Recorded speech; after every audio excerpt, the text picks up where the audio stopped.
G'day guys, Jimmy Hack channel.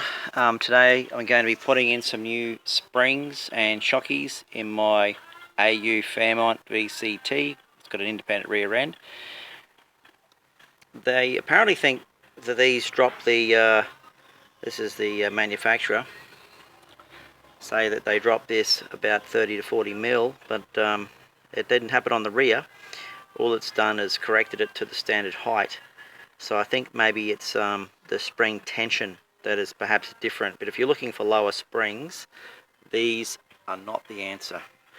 Alright, just watch what happens when I do this installation and I take a photo of the car and you'll see why. Alright, the shockies that I'm using are these. 314726 by Sarks, German shocky. They're a soft rated shocky. They're not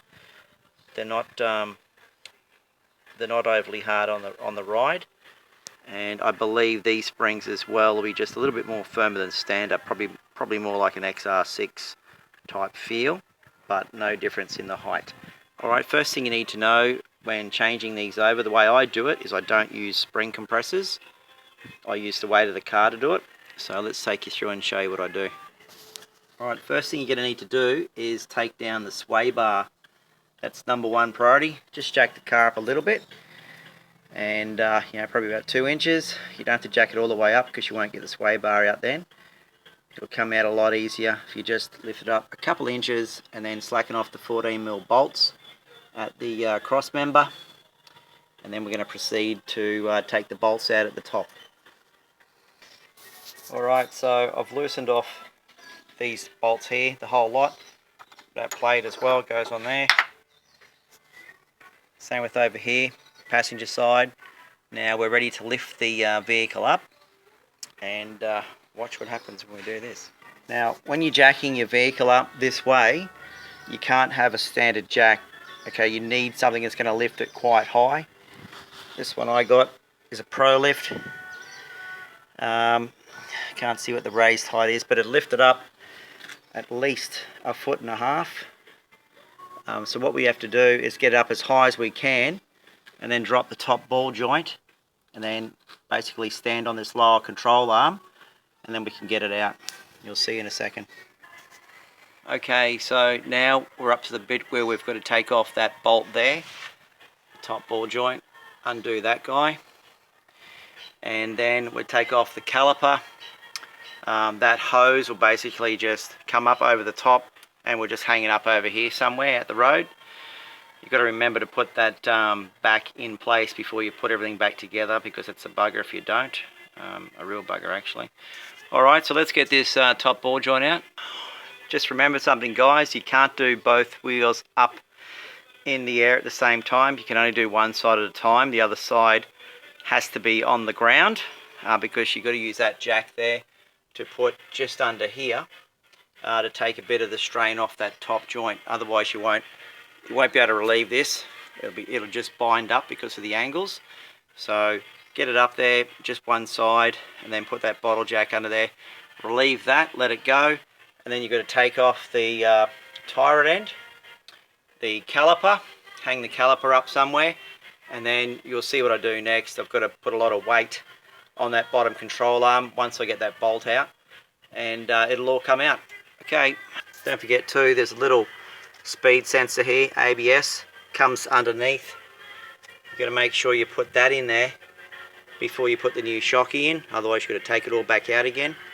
So they're the things to remember, the brake caliper, hose, and the ABS wiring. Really important you get that back in at the right time.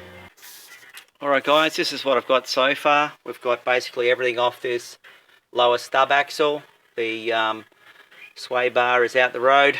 That's very important. Tie rod out the way. Just be careful of this ABS sensor. That'll just sit there for the moment. What else we need to take off? That bolt soon. We'll be getting ready to loosen that off, the lower bolt. But basically what we're going to do is push down on this with a lot of force, and the whole spring attachment will come out. That's why you need the jack up as high as you can. You can see it there now, it's pretty well loose. Shocky's out. It's just about ready to drop out.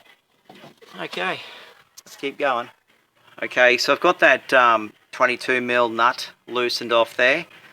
So this is actually a two-man job, so I can't record this and show you how to do it at the same time. But basically what I'm doing is I'm pushing down on this bottom control arm. I'll take the bolt out, and then the whole lot will come out as one unit. Just be really careful of this ABS sensor. It's basically going to slip out straight over the top, and then you can finagle it out. Alright, let's go. I've just put that extension bar in the upright there, in that stub axle, and I've got someone else to help record this, and I'll show you how to take that piece out, that last bolt. It is under a bit of tension, but I'll show you how to do it. Right, we're on, guys. So take that bolt out there, pressure down on here, and that's it, it's out.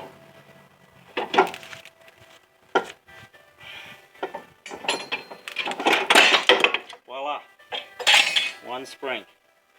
And that's the same way we put it back. Okay, stop the record. Putting it back in will probably require two people. You may be able to give it a go yourself, but as you can see, everything comes out pretty easily. Spring's off. Did not need to use the spring compressor. It's all good.